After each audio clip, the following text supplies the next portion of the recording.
Chapter 9, Scope of Work. Scope of work refers to an agreement on the work you are going to perform at a workplace or a project. Your scope of work depends on your duties and responsibilities, which is included in your job offer document, which is your job description. The company may also add other duties within the reasonable scope of your work. Okay, scope of work is a very important topic because in most organizations, you will find people thinking or asking about what they are supposed to do. All right. Normally, you have a job description that says, here are your duties and here are your responsibilities. But you find out that, when somebody goes to work, you cannot put all the things that they are going to do in a single page, in a single paper. All right. Yes, you have a job description. The principal things that they are going to do is there, but it is not only limited to what is there. Okay. For example, if you are a cleaner, for example, like we don't expect you to come and do our cash book, all right, to do our income statement, all right. So it's you cannot do it, and it is not part of your job responsibilities, all right. But you can do certain things there, like for example, helping somebody carry a bag or something. So it is very important that you know that your scope of work is not only limited to what is written in your job description. The company may also add other duties within your reasonable scope of work. That is why in everybody's job description at Jollof Events, you will find something called support, which is the next subtopic we are heading to. Support. What is support? All right, at Jollof Events, every job responsibility contains this statement. Okay, provide support to other team members and departments when the need arises. Okay, so when the need arises, you should give support to other team members, even at other departments. All right. So what this means is that upon your free time, and on certain occasions, you may be asked to assist or cover your colleagues, even at other departments. All right. This includes lending a hand, and taking up some of their tasks if necessary. Okay, the support shall be reasonable and reciprocal. That's what I just said. I don't expect you, for example, for a cleaner to support the accountant with the accounting job. So that is not reasonable, and it is not. It might be reciprocal, and it's not even reciprocal. You cannot tell an accountant, for example, to leave what they are doing, and come every day to clean the place. So it's not as but let's say if the accountant's office is messed up or something, the accountant can clean. The accountant should not say, I am not a cleaner, so I should not clean anywhere. What if the cleaner has already gone and there is a mess at the office? Okay, that means that the accountant should do the cleaning job, for example. All right. So there is something like that is very important about this statement: provide support to other team members. Because most of the time you will find yourself doing certain thing and you are asking, is this what I am here to do? This helps us to avoid scenarios where some staff members are juggling with many tasks while others are merely left with none. Okay, because you can find that because some staff will have already done their activities, so they are just sitting down doing nothing, while others are busy running around doing. So at Jollof Events, when you are done with your activity, the next thing you should do is to help others. Probably if you are not like training and others, the next activity you should do is to find out who can I help, or to wander around and ask, what can I do right now to help the company? Because your time at Jollof Events, you are working, let's say from 8 to 4. Okay, you should spend those time working. You cannot spend time sitting down just because of there is no work. There is always work at Jollof Events. Okay, look at me, for example. I'm always working, although I am the owner of the company right now. Okay, right now I'm the main shareholder of the company. All right, that's why. Okay, I don't expect you also to work just like me because you are not owners of the company. However, okay, when you come to work, do your job. All right. Okay, so helping each other help us to avoid things such as like other people are busy while others are not. We should all be busy at the same time until it is time to go home. Okay, free time hearing shall mean the time during working hours when the employee is free or has completed his or her regular tasks or not engaged in any productive work. Okay, Another point to note here is slacking means doing your job slowly, or avoiding your job or whatever. Slacking just because of slacking on your regular tasks just to avoid free time is highly prohibited. Sometimes you can have, let's say, you are just like, for example, your job right now is to clear the pins, and it takes, let's say, 5 minutes. Okay, you should not spend 50 minutes to do that task. All right. Sometimes you say, because if I know that if I am free, I'm going to help those people, do the like transfer of those equipments, blah blah. So I just do my job like slowly, so that I will not get that. So that is also prohibited. Okay. Just like at overtime, the company will look what is reasonable for your overtime. If you try to exaggerate too much of your overtime, the company will try to make it reasonable. The same thing with your tax. Okay, if you spend a lot of time in a small task, we've talked about that also in slacking area, in tardiness. All right, so try to do your work as early as possible, and do it as fast as possible, so that you can be free to help others, so that we can reach our goals and objectives. Also know that being in a support role does not give you the green light to perform mediocre job. Just because of you are supporting someone at another department should not give you the like green light to do mediocre job there. Remember, in the excellence value, we talk about do your best.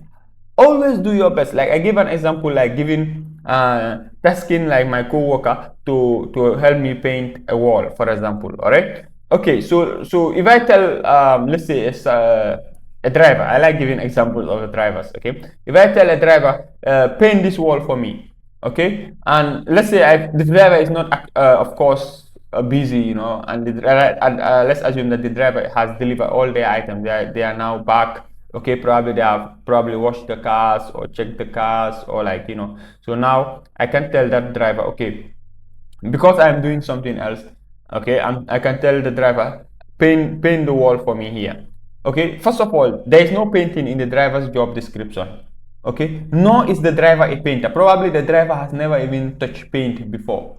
All right, so but painting is like something you just take the brush, soak it in the paint, and then start rolling. That's all. Okay, so the driver will not just say, this is not my job, blah blah, yeah, and just take the brush and then, like, detain the whole place, playing like, oh wow, like that will not be done. The drivers will do the best they can. It might not turn out to be the best job, but at least they've tried. So just because of you are supporting someone, does not mean you should do a mediocre job. All right, it's very important to know this. If a coworker tells you to support them to the best of your ability. You too, when you tell somebody to support you, that person should support you to the best of their ability. All right. Okay.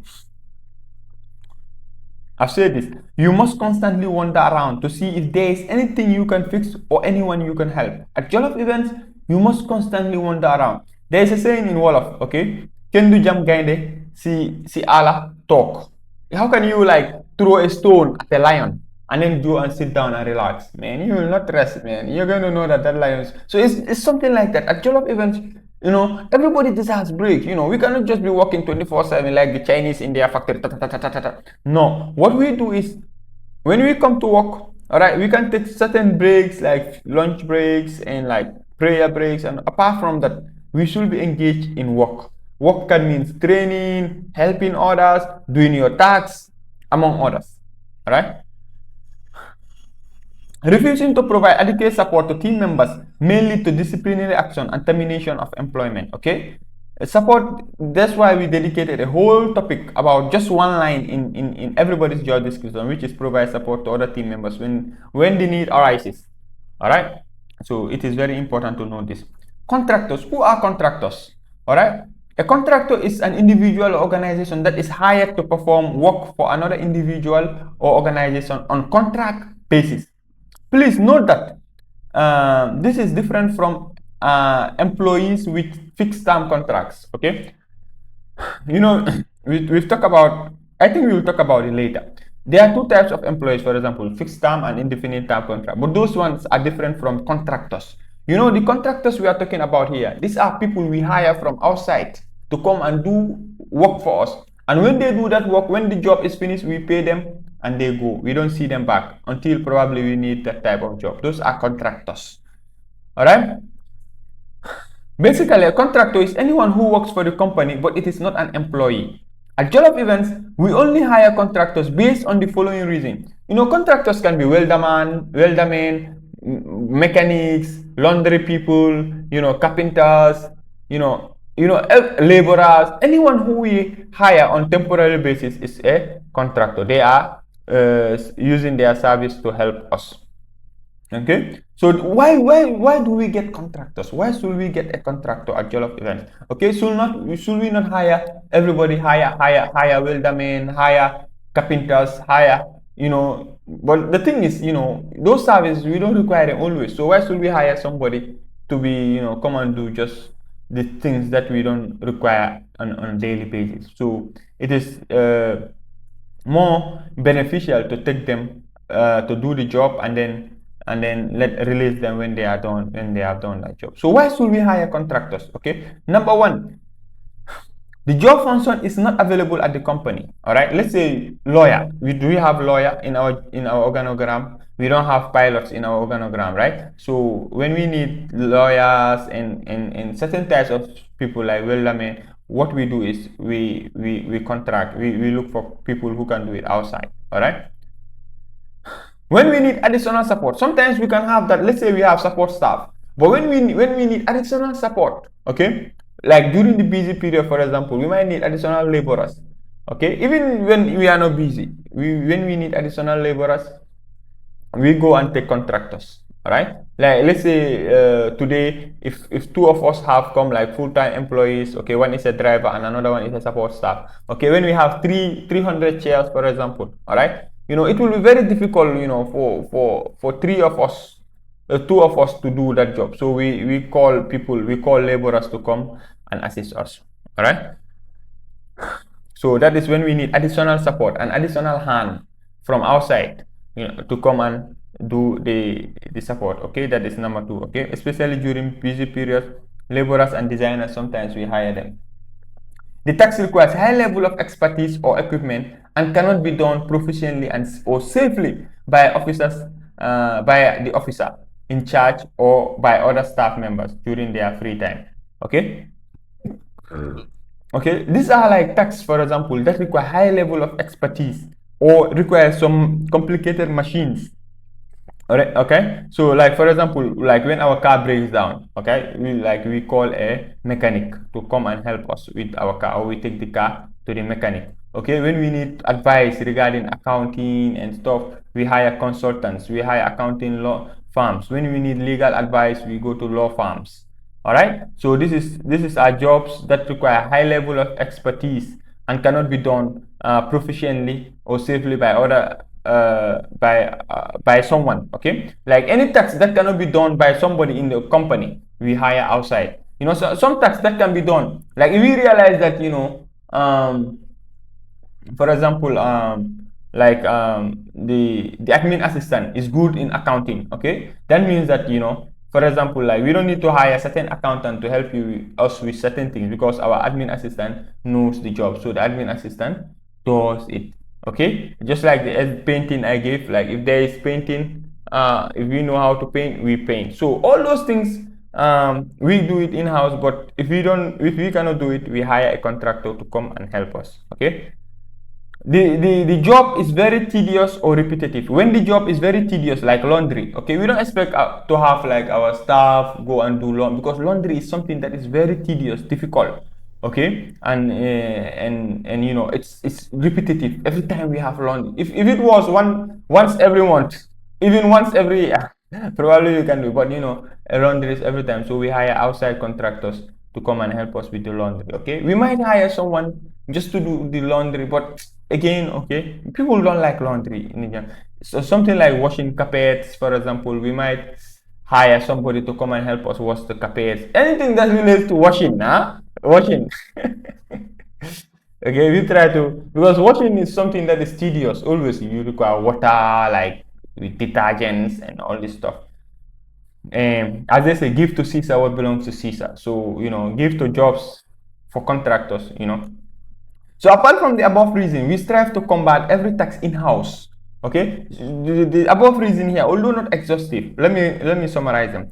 Okay, at Jollof events, we only hire contractors based on the following reason: when the job function is not available at the company, e.g., lawyers, pilots, when we need additional support, especially during busy periods, that is laborers or designers. Okay, and designers, for example, they are just example of what we need during busy periods. The task requires high level of expertise or equipment and cannot be done proficiently or safely by an officer in charge or by any other staff members during their free time, e.g., welding works, mechanic job, or consultants. These jobs, they require expertise. All right. The last but not the least is when the job is very tedious and repetitive, e.g., laundry. Okay, that's when we hire outside people to come and do the job for us. We pay them, and when the job is done, they vanish. All right. So we say that apart from the reason given above, we strive to combat every tax in-house. Okay. Don't just say anything that happens, let's call somebody to come and help us. Any small stuff you want to do, like even changing in the oil in the cars. Why should we be hiring a mechanic to change the oil for us? Or like fixing sockets, for example, like when there is an electric socket has an issue right now, okay, we can fix it. Okay, although there are certain risks, but that's why I mentioned when something can be safely done. Okay, we might learn how it is safely done and we do it in-house. Okay, I gave the example of painting, for example. Why should we hire a painter to come and paint? Maybe the wall has like a stain, and we have the paint. Should we hire somebody outside? Why can't we do it? We just take the paint and then brush that wall. Probably if you want to paint the whole compound, then we can call a contractor to come and paint it for us. Or we want to paint it, but everybody is busy. So we call the contractor to come and help us. That means that they are giving us additional support as well. All right. So most of the things we try to do them in-house. Okay, in-house. Okay, apart from like the things mentioned above. Okay. Also, whenever you work with a contractor on basic tasks such as certain electrical or accounting or mechanic jobs, you must learn from them and domesticate this knowledge in the company. All right, this includes replacing engine oil. I've talked about that, changing electric sockets, and new marketing techniques. Whenever we hire a contractor, we try to steal their knowledge. I'm just saying it. In every country as well. There's what we call expatriate quotas. Or like expatriate, like for example, in the Gambia, even in the Gambian level, or when somebody comes with a new technology in the Gambia here and they want to establish business, the law requires that they hire Gambians. They hire at least 2 Gambians, for example, to work under them so that that technology can be transferred to the Gambian, to the local economy. Okay, and Gambia, you don't probably go enforce those laws. But let's say in Asia, that's why you think Chinese are wise. Chinese are not wiser than us. All right, Chinese, they are very strict. When an American goes there to design to manufacture something, okay, they will tell the American, hey, you need to work with certain Chinese people under you so that those Chinese people can learn. So you see how it works. That's why Chinese people, when they go when they manufacture for American, they learn about it and they go and set up their own stuff somewhere, because they've learned from the outsiders. So us too, we should adopt that strategy. Okay, when somebody comes to work for us, we learn from them and help, and so that we can domesticate that knowledge within the company so that we can do it ourselves. Okay. All right, so that is contractors. All right, so we end this section, and next section we go to workplace policies.